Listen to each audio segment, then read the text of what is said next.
अस्सलामुअलैकुम वरहमतुल्लाहि वबरकातुहू।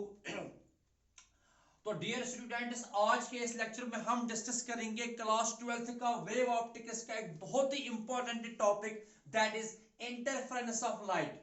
पहले हम थोड़ा समझेंगे what is interference, then we will discuss the theory of interference and derive the conditions for constructive and destructive interference.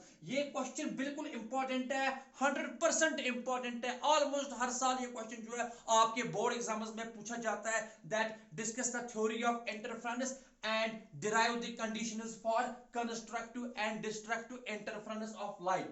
ठीक, now what is interference? अगर हमारे पास एक सोर्स होगा, याद रखना, if we have a single source of light, मान लो ये एक सोर्स है एस, ये क्या एमिट करता है, लाइट को, ये सिंगल सोर्स है, तो इसकी जो लाइट एनर्जी है it is uniformly distributed in space. ये यूनिफॉर्मली डिस्ट्रीब्यूटेड होगी, जितनी यहां से डिस्ट्रीब्यूशन होगी इस पॉइंट पे, इक्वल डिस्टेंस पे यहां पे भी उतनी आएगी, ठीक है ना, तो यूनिफॉर्म डिस्ट्रीब्यूशन है। But if we have two sources, याद रखना, if we have two sources, और वो भी कौन से, कोहेरेंट सोर्सेज, यानी कि एक और सोर्स हमारे पास होगा, ये S1 है, ये S2 है, और ये दो सोर्सेज क्या है, कोहेरेंट सोर्सेज। तो कोहेरेंट सोर्सेज जो होते हैं, तो कोहेरेंट सोर्सेज आर दो sources which emit light waves of same wavelength or frequency and have zero or constant phase difference between them। वो दो सोर्सेज जो इमिट करेंगे लाइट वेव्स को, जिनकी फ्रीक्वेंसी और या वेवलेंथ सेम होगा, पहली बात, और नंबर सेकंड, उनमें जो फेज डिफरेंस होगा उन दो वेव्स में, वो या तो जीरो होगा या वो कांस्टेंट रहेगा, that phase difference will not change. So you must remember what do you mean by coherent sources. So you can write two sources of light are said to be coherent. Two sources of light are said to be coherent if they emit light waves of same frequency or wavelength and have zero or constant phase difference between them। ठीक है, अब अगर हमारे पास ये दो sources जो है ये कोहेरेंट हो गए, ये S1 और S2 क्या हो गए, now these are the two coherent sources, तो इनसे जो लाइट निकलेगी तो उसकी जो डिस्ट्रीब्यूशन होगी वो यूनिफॉर्म नहीं होगी। अब यूनिफॉर्म न होने का मतलब क्या है, at some points there is more brightness and at some other points there is less brightness। कहीं पे आपको ब्राइट स्पॉट मिल रहा है और कहीं पे आपको डार्क स्पॉट मिल रहा है, ठीक है ना। अब वही हमें बेसिकली डिस्कस करना है कि यहां पे जो इन दो का सुपरपोजिशन होगा वो रिजल्टेंट वेव की इक्वेशन क्या होगी, और कहां कहां पे हमें मिलेगा ब्राइट स्पॉट और कहां कहां पे हमें मिलेगा dark spot. Now how we will discuss, how we will define first, पहले मैं आपको बताता हूं कि what is interference of light। interference of light होता क्या है, आप लिखोगे the redistribution of light energy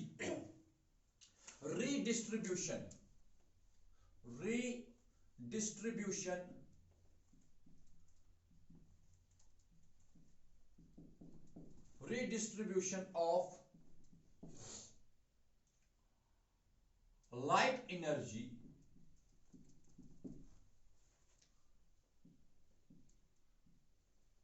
on account of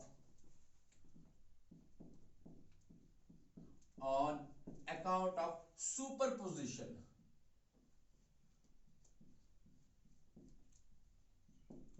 on account of superposition of two light waves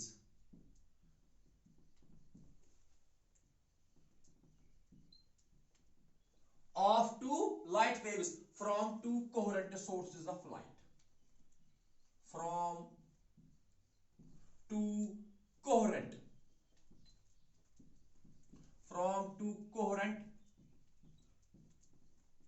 sources of light, ठीक है, is called interference of light, redistribution of light energy on account of superposition of two light waves from two coherent sources of light, it is called interference of light।